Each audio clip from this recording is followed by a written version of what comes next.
Queria ouvir um pouquinho o Mollica também sobre o que significou tudo isso, né? Desde a prisão, a gente já falou bastante aqui sobre o significado da prisão, da denúncia contra Milton Ribeiro para a campanha do presidente Bolsonaro. Agora a saída dele da cadeia. Mollica, como é que você vê o desfecho, pelo menos por enquanto, né, desse caso? Bom dia. Bom dia, Rafael, Stephanie, Boris, bom dia a todos. Olha, a saída, ela não chega a ser nenhum absurdo, né? Ontem eu até comentei isso, a prisão preventiva, ela não é um cumprimento antecipado de pena. Você não prende preventivamente alguém, tem evidências que ele cometeu o crime, então vamos prender. Não é assim, né? Isso aí, é que a Lava Jato também banalizou demais a prisão preventiva, né? Começou a tratar pessoas importantes como tradicionalmente se tratam os pobres, mas de uma maneira errada, né? Uma visão errada do Código Penal. A prisão preventiva existe para impedir a destruição de provas, ela existe para impedir ameaças a testemunhas, para impedir que aquele criminoso cometa, aquele suposto criminoso, suspeito, cometa novos crimes, para que ele fuja.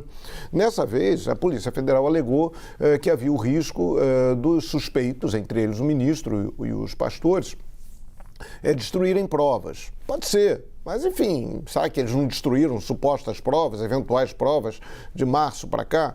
Enfim, assim, a decisão do desembargador não chega a ser uma decisão absurda, ela encontra amparo na lei. Então, né, não dá para dizer, favoreceu, o cara está de olho a uma vaga lá num tribunal superior, pode ser até que esteja, pode ser até que isso tenha influenciado, mas não é de maneira nenhuma uma decisão absurda. Prisão preventiva não é antecipação de pena. Mas vamos lá.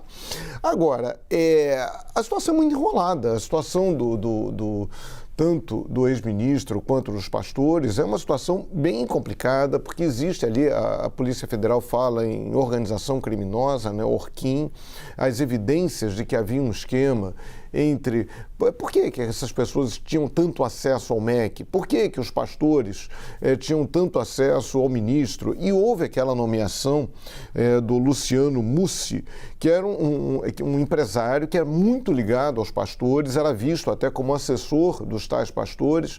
Ele foi nomeado pelo próprio Milton Ribeiro, fui checar lá no Diário Oficial, a portaria lá, a nomeação do Luciano Mussi para o MEC, para um cargo de confiança no MEC, foi assinada pelo próprio ministro, o então ministro da Educação, o Milton Ribeiro. E esse Luciano Mussi é citado ali como uma pessoa fundamental nesses esquemas. Aquela história de pedir dinheiro para a reforma de igreja, pedir passagem, hospedagem a prefeitos, aí vem um empresário que colaborou. Então tem as investigações detectaram uma certa promiscuidade, o que tudo indica ser uma promiscuidade no MEC, que envolvia esses pastores, o Luciano Mussi, que depois foi demitido no MEC na troca de ministro, e o próprio ministro, porque alguém tem que dar poder. Quem é que deu poder para esses pastores? Quem é que legitimou a atuação desses pastores dentro do MEC? Quem é que transacionou? Quem deu a eles o direito de atuar dessa forma? Se não o próprio ministro, né? Que foi lá, recebeu dezenas de vezes esses pastores, viajou com eles. Enfim, então é uma situação complicada, bem complicada. Agora, ainda tem aquela declaração do delegado da Polícia Federal, aquele documento que ele fez, né, parece que foi algo que ele mandou para outros colegas, denunciando interferência na investigação. Ele acha que houve, no momento em que foi por ordens superiores, ele chega a usar isso, ordens superiores, foi impedido que o ex-ministro fosse levado para Brasília, isso representou um obstáculo à investigação, uma interferência indevida. Isso teve consequências na investigação? Não teve consequências?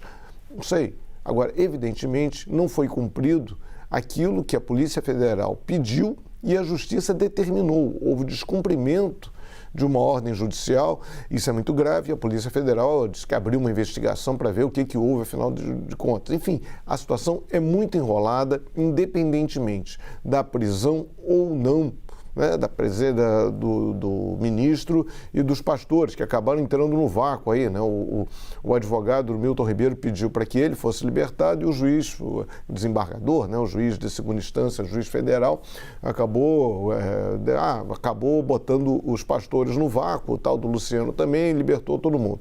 Mas a investigação continua. Vamos ver como é que isso se desdobra nos próximos dias. Com vocês.